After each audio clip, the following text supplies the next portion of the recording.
انا للہ و انا الیہ راجعون رضا بقضائہ و تسلیما لامرہ۔ اس وقت دل، ذہن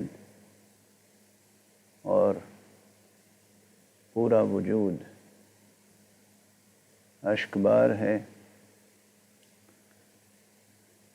بے انتہا کربناک، المناک، افسوسناک سانحے کی اطلاع ملی ہے کہ حضرت حجت الاسلام والمسلمین علامہ فقیہ آیت اللہ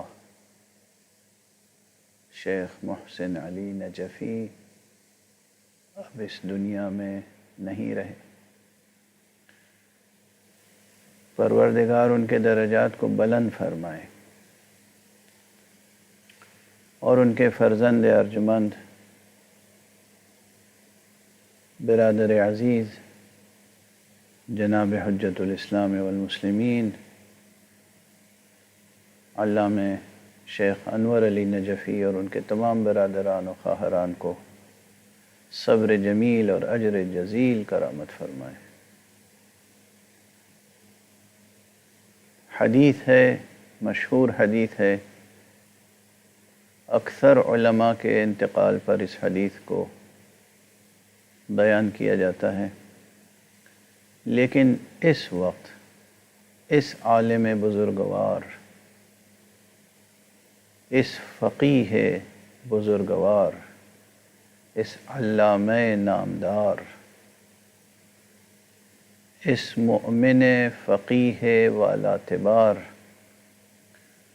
شیخ محسن علی نجفی کے انتقال پر یہ حدیث حرف بحرف، کلمہ بکلمہ اپنے تمام معانی کے ساتھ صادق نظر آ رہی ہے۔ حضرت امام جعفر صادق علیہ السلام سے جو متن منقول ہے وہ اس طرح سے ہے کہ اذا مات المؤمن الفقیہ سلم فی الاسلام ثلمہ لا یسدها شیء۔ حضرت پیغمبر اکرم صلی اللہ علیہ وآلہ وسلم سے بھی یہ مضمون اذا مات العالم کی تعبیر کے ساتھ بعد کی عبارت تقریباً اسی طرح وارد ہوا ہے۔ یہ مضمون، یہ حدیث، حقیقت یہ ہے کہ علامہ شیخ محسن نجفی ایک مؤمن فقیہ تھے، فقیہ بتمام معنی الکلمہ، ایک عالم دین تھے اور بتمام معنی الکلمہ۔ مؤمنین نے، علماء نے، ان کے معاصرین نے ان کو جو خطاب دیا ہے محسن ملت، وہ بھی واقعاً محسن ملت تھے بتمام معنی الکلمہ۔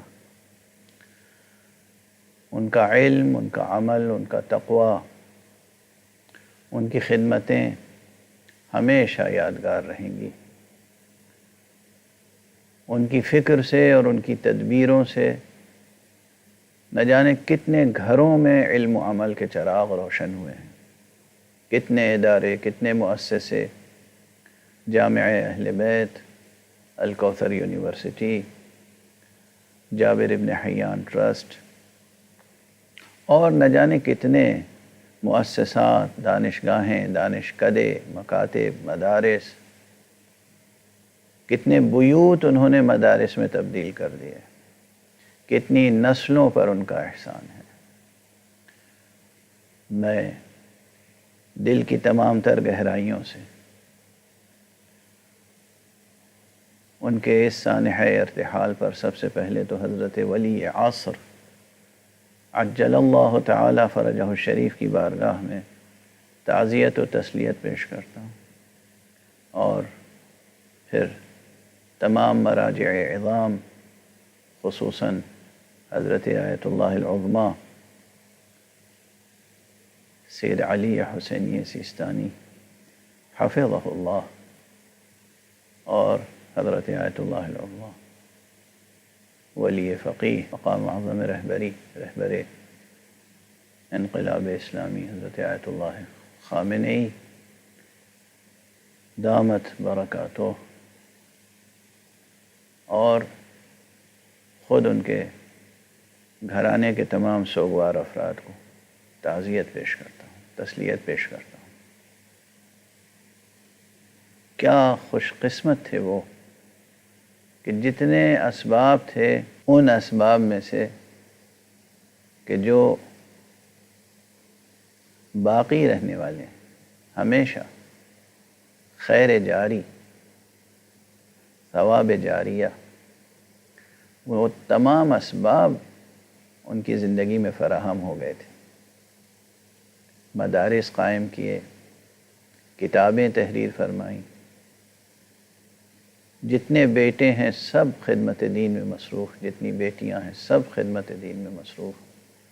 بیٹے ہیں تو عالم و ذاکر، بیٹیاں ہیں تو عالمہ و ذاکرہ۔ پروردگار ان کی روح کو بلندیاں عطا فرمائے، بلندیوں پر بلندیاں عطا فرمائے، اور اس ملت میں جو ایک خلا پیدا ہوا ہے پروردگار اپنے لطف و کرم سے ان کی ذریت ہی میں سے اس خلا کو پر فرمائے۔ میری طرف سے بہت تعزیت، بہت تسلیت۔ انا للہ و انا الیہ راجعون، رضا بقضائہ و تسلیما لامرہ۔ میر انیس علیہ الرحمہ کا مصرع یاد آتا ہے، ایک ہی مصرع پوری ایک تقریر ہے اور تعزیت و تسلیت کا ایک مکمل پیغام ہے۔ جب احمد مرسل نہ رہے کون رہے گا؟